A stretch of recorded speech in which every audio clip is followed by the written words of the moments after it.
This is Optimal Living Daily, episode 1353, Finding Freedom and Fulfillment by Conquering Debt, by Claire Wilde with Everthrive.org, and I'm your narrator, Justin Malik, reading you blogs every single day of the year to help you live a more meaningful life. It's not a typical podcast, no interviews, just me narrating amazing blogs and sometimes books for you. And a quick note, I give away books on the first of the month to random people on my weekly newsletter, and the first of the month is just a week away, so now's a good time to join. Just come by oldpodcast.com to be part of it for free. And for now, let's get right to the post as we optimize your life. Finding Freedom and Fulfillment by Conquering Debt, by Claire Wilde with Everthrive.org. Mine was just an average life, but it was a life in crisis. I had the nice house, the fancy car I couldn't afford, the big TV, and the games console. I had the overworked middle management job and the busy social life to unwind on the weekends, with plenty of drinks and meals out, of course. I had the multiple holidays abroad each year, packed with activities each day, so I really got the most out of every trip. But I also had a secret mountain of debt at a time when my job security was looking rockier and rockier. The stress and worry of my overcommitted life came to a head one sleepless night when my first panic attack set in. I had no idea what it was, which made it all the more frightening. I thought my heart was going to stop. This is the closest I came to a light bulb moment when I knew something needed to change. Although in reality, this wake-up call has been a years-long process that in some respects I'm still going through now. First, I changed jobs and left my brief career in management behind. My next big change came on my honeymoon.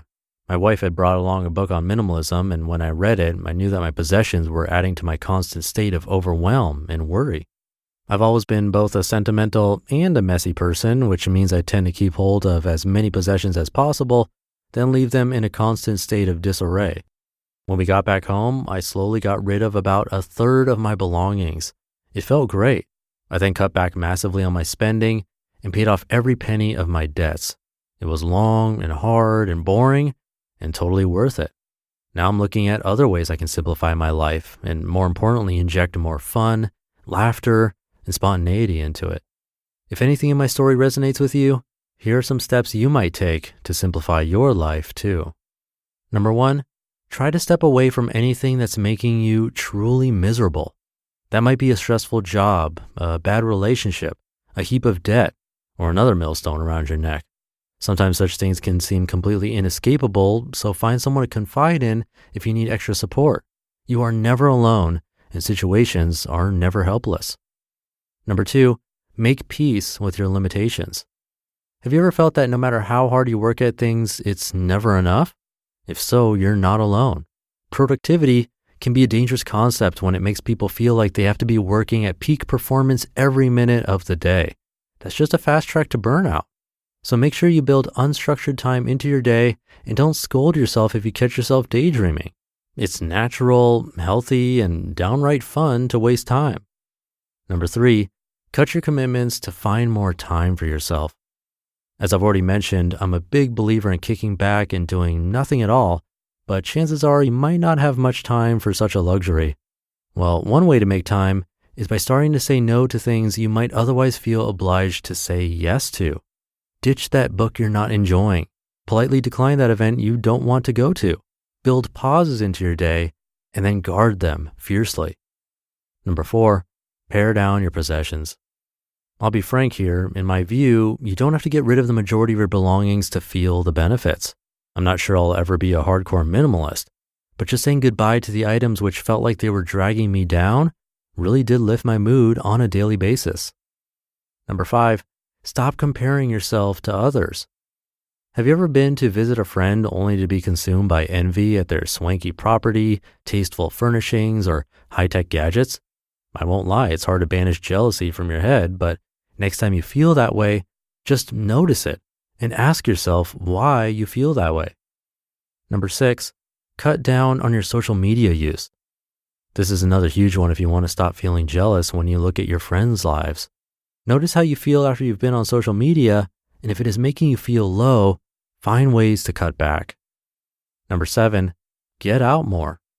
Yep, out in the open air. If left to my own devices, I'll happily sit on my laptop all day, so I sometimes have to force myself to go for a walk and always feel better for it. And number 8, find your happy. Try to notice those days when you feel really uplifted. What has made you feel that way? For me, it's when I'm around really close family or friends, when I'm lost in a hobby, when I'm being active, when I'm exploring somewhere or something new, or when I'm being spontaneous. But I'm spectacularly bad at actually making sure I do all these things on a regular basis. In life, there will always be drudgery, but make sure you know where your antidotes are.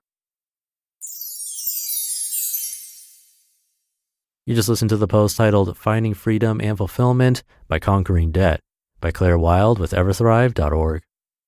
Thank you to Claire and Everthrive. Maybe you thought that one was going to be about different ways to save money, but nope.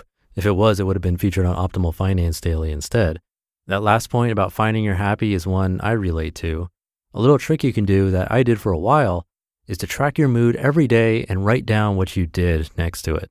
Do that in a simple Excel spreadsheet, just 2 columns is all you need. Then once you have like a month worth of information, you can sort the table by your highest mood days and then take a look at what you did those days. I think it'll be enlightening. It was for me and definitely echoes what was said in this post. So try that out if you have a chance.